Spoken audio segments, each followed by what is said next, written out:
Salut le Vatosokos, j'espère que tout le monde va bien. On se retrouve pour une nouvelle vidéo. Et oui, les actualités du PSG, ça bouge tous les jours, ça bouge. Donc il faut que je réagisse à tout ce qui bouge autour du Paris Saint-Germain.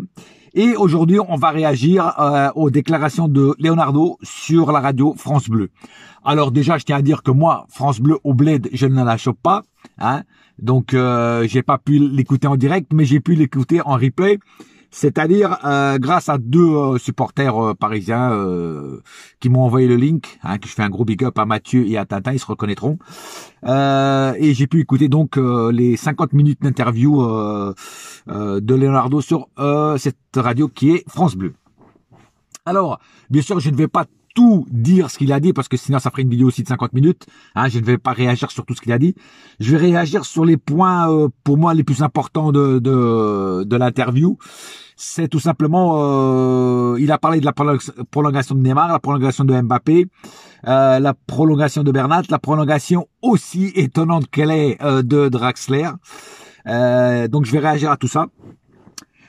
Plus quelques petites rumeurs que par contre ça sera confirmé parce que je sais pas si c'est vrai, mais je vais quand même en dire deux trois mots. Voilà. Donc on va commencer par ce qu'il a dit sur les prolongations de Neymar. Alors il a dit évidemment qu'il avait entendu parler que les médias brésiliens avaient déjà dit que Neymar c'était fait, nanana, et là il a dit que c'est pas encore fait, que ça discute encore, que ça parle encore. Et évidemment, mais que c'est en bonne voie et que il compte évidemment que Neymar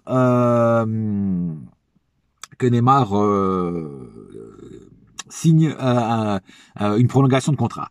Alors au début, il devait parler de l'hygiène de vie de Neymar, mais en fait ils ont fini par pas en parler parce que les chroniqueurs de cette radio, les animateurs de cette radio avaient tellement de questions qu'ils ont dû oublier de parler de ça. Parce qu'au début de l'interview, ils disaient qu'ils allaient en parler de ça. Bon, en tout cas, ils ont dit que c'était en bonne voie et tout ça. Pareil pour Kylian Mbappé, qui parlait avec Kylian Mbappé et tout ça, et tout ça. Bon, moi, je vous dis franchement, Neymar, moi, j'y crois qu'il va prolonger. Kylian Mbappé, j'y crois moins. Parce que moi, je pense que Kylian Mbappé, ça se trouve, il va nous mettre la carotte. Je sais pas pourquoi. Alors, je peux me tromper. Je suis pas Nostradamus, je vois pas dans l'avenir, mais c'est mon opinion. Après, j'espère me tromper. J'espère qu'il signera au Paris Saint-Germain et qu'il restera parmi nous. Même si je pousse souvent des coups de gueule contre lui, voilà. Si on peut pas avoir des autres joueurs comme Haaland, des trucs comme ça, autant garder Mbappé, qui est quand même une pièce maîtresse du puzzle, on va dire ça comme ça, de l'échiquier PSG. Par contre, il m'a étonné, c'est quand il a parlé de la probabilité de continuer à prolonger Draxler. Alors il a dit que les discussions entre lui et Draxler n'ont pas été aussi intenses, n'ont pas commencé depuis longtemps comme pour celle de Mbappé ou de Neymar, mais que il envisagerait peut-être de prolonger Draxler. Alors mon opinion là sur ce point-là, je vous dis franchement, moi je suis pas trop chaud pour faire prolonger Draxler, à moins que il retrouve le niveau qu'il avait quand il arrivait au Paris Saint-Germain et qu'il avait à Wolfsburg, et avec aussi une diminution de salaire. Parce qu'il en a parlé à Leonardo des diminutions de salaire, qu'il sera obligé de faire des diminutions de salaire aux joueurs, que les joueurs acceptent ou pas, ils seront obligés parce que tous les autres clubs le font et je vois pas pourquoi le Paris Saint-Germain ne le ferait pas. Donc le Paris Saint-Germain est aussi en difficulté financière, c'est pas parce qu'ils sont gouvernés par le Qatar que ils ont de la caillasse à tort et à l'arigot. Le fair play est toujours là. Et donc, moi, pour Draxler, je vous dis franchement, bon après, je vous dis franchement aussi, Draxler, c'est pas entièrement de sa faute. Parce que ce soit sous l'ère Tuchel ou sous l'ère maintenant Pochettino, il ne joue pas beaucoup. Il est pas souvent titulaire. Donc c'est normal que le mec il ait pas de rythme, il ait pas de percussion dans le jeu. Moi quand je l'ai vu là dernièrement, la passe dès qu'il fait à Mbappé avec le Barça, franchement magnifique. Donc s'il retrouve ce niveau-là, moi je dis oui pour la prolongation de Draxler, parce que Draxler reste quand même un bon joueur. Après, il faut qu'il retrouve le niveau et qu'il baisse son salaire. Voilà. Sur ces points-là, s'il est d'accord sur ce point-là, et s'il veut vraiment rester à Paris, À lui de faire des efforts. Après, il faut aussi que Pochettino le fasse jouer tout le temps. Hein. Voilà, parce que c'est vrai que si tu le mets tout le temps sur le banc, le mec il gagnera jamais de rythme. Hein. C'est comme le problème de plusieurs joueurs d'ailleurs. Hein. Il n'y a pas que lui, Danilo, tout ça. Si tu le fais jouer que 10 minutes, les mecs ils pourront jamais s'intégrer vraiment. Hein. Voilà. Alors. Voilà, moi c'est ce que je pense sur la prolongation de Draxler. Il a parlé aussi des titis parisiens. Alors, il a parlé, ils lui ont demandé pourquoi les titis parisiens se barraient tous et tout ça. Et il a toujours dit, et Leonardo a mis des points sur les i, il a dit qu'il avait fait des propositions à tous les titis parisiens, sauf que eux, ils voulaient du temps de jeu tout de suite. Et il a dit que non, tout de suite, on peut pas te donner tout le temps du temps de jeu parce que tu n'es pas encore prêt pour jouer certains matchs. Voilà, il faut avoir de la patience, il faut attendre 6 mois, 1 an, 2 ans pour que tu sois vraiment au top. Et là, on te fera jouer titulaire tout le temps. Pour l'instant, tu n'es pas titulaire. Et le problème avec les titis parisiens, c'est qu'ils ne veulent pas attendre. Je parle évidemment de Fadiga qui est parti au Bayern et qui maintenant sur le banc du Bayern. Je crois que les seules exceptions de ça, c'est Coman qui joue régulièrement avec le Bayern. Mais sinon, tous les titis parisiens qui sont partis, certains ne jouent pas tout le temps. Tu vois, donc ils ont été trop, ils se sont trop précipités. Nkunku joue assez souvent avec les Red Bull. Voilà, mais il y a quand même beaucoup de titis qui se barrent et qui ne jouent pas. Leonardo a dit, qui joue moins que au PSG. Donc voilà, donc les titis parisiens, le problème c'est qu'ils sont impatients. Voilà, ils veulent tout de suite et ça c'est pas possible. Alors il a parlé évidemment de Xavi Simons, d'autres titis parisiens qui eux ont la patience d'attendre pour l'instant en tout cas et que comment je pourrais expliquer ça, et que ils sont déjà dans l'équipe A, ils sont à l'entraînement. Alors pour l'instant ils ne jouent pas beaucoup, il l'a expliqué, mais que ça viendra. Voilà, donc c'est bon signe pour Xavi Simons et pour les autres titis parisiens. Voilà, ça c'est ce qu'il a parlé évidemment. En gros, il a parlé aussi. On lui a posé la question pourquoi le PSG a des difficultés en Ligue 1 cette année. Alors, bien sûr, il a parlé du Covid, il a parlé qu'il n'a pas de spectateurs dans le football. Enfin, il a donné beaucoup d'excuses. Hein, je vais pas tous les citer.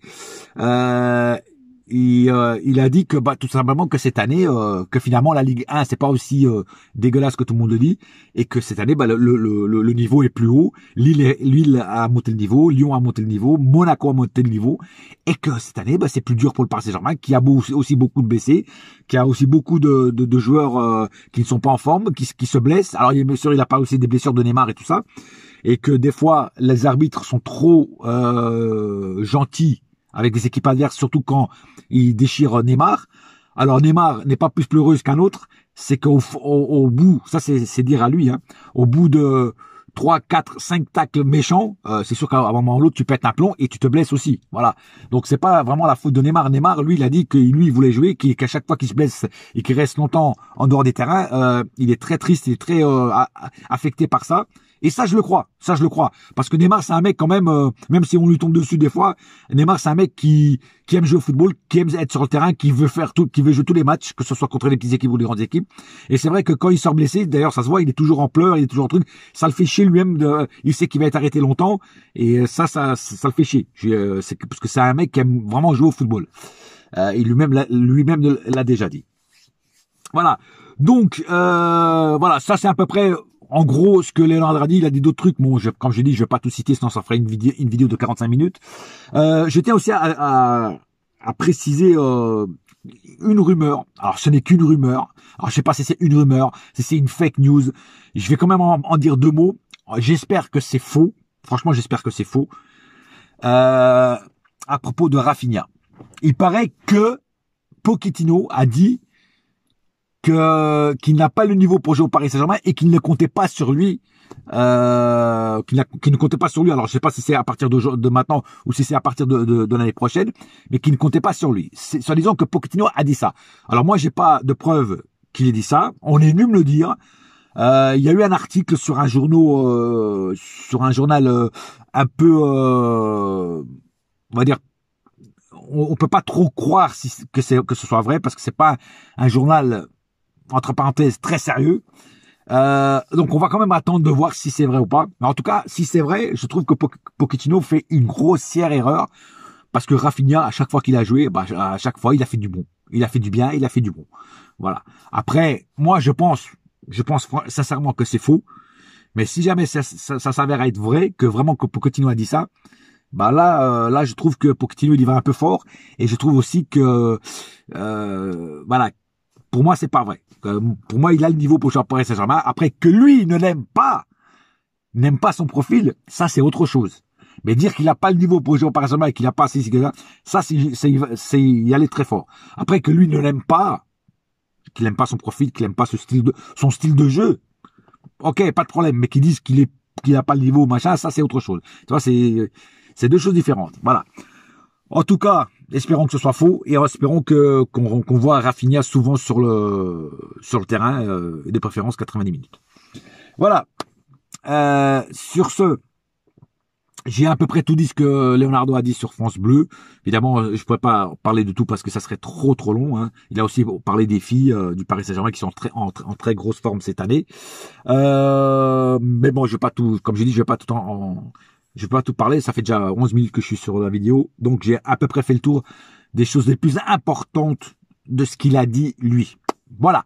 Sur ce, les amis, s'il y a d'autres choses, d'autres actualités sur le Paris Saint-Germain, eh ben, je réagirai si ça mérite d'être réagi et si ça mérite de faire une vidéo sur ce point-là. Sinon, on se retrouve samedi en fin d'après-midi, juste après le match de Dijon, Paris Saint-Germain. Un match absolument à gagner. Sur ce, un seul cœur, un seul club, c'est Paris ma gueule, yes my friend, et la saga continue. Allez, bouya!